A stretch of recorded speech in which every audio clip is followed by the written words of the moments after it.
नमस्कार, आपण पाहत आहे fast news Maharashtra. Fast news Maharashtra मध्ये आपलं सर्वांचं स्वागत। पाहूयात बातमी सविस्तरपणे।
उपोषण बसायचं कारण काय?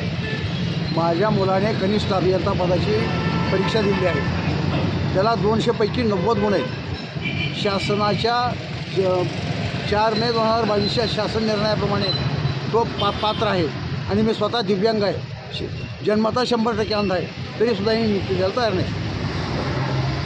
त्यांचं काय म्हणणं आलं? त्यांचं म्हणणं तुमच्या अपंग आयुक्ताचं पत्र आणा म्हटलं। तोंडी लेखी नाहीच काय तोंडी पत्र आणा म्हटल्यानंतर जाऊन पत्रही आणलं मी।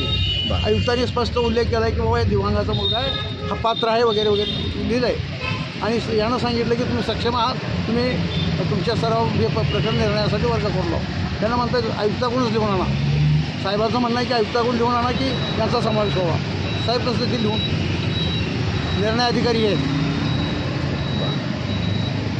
ह्यांची भेट घेतली का तुम्ही?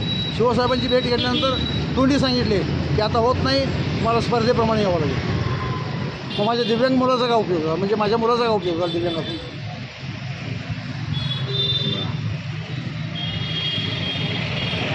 ताज्या आणि नवनवीन घडामोडी पाहण्यासाठी आजच आमच्या फास्ट न्यूज महाराष्ट्रला लाईक करा, सबस्क्राइब करा आणि बेल आयकॉन प्रेस करा। पाहत रहा फक्त फास्ट न्यूज महाराष्ट्र।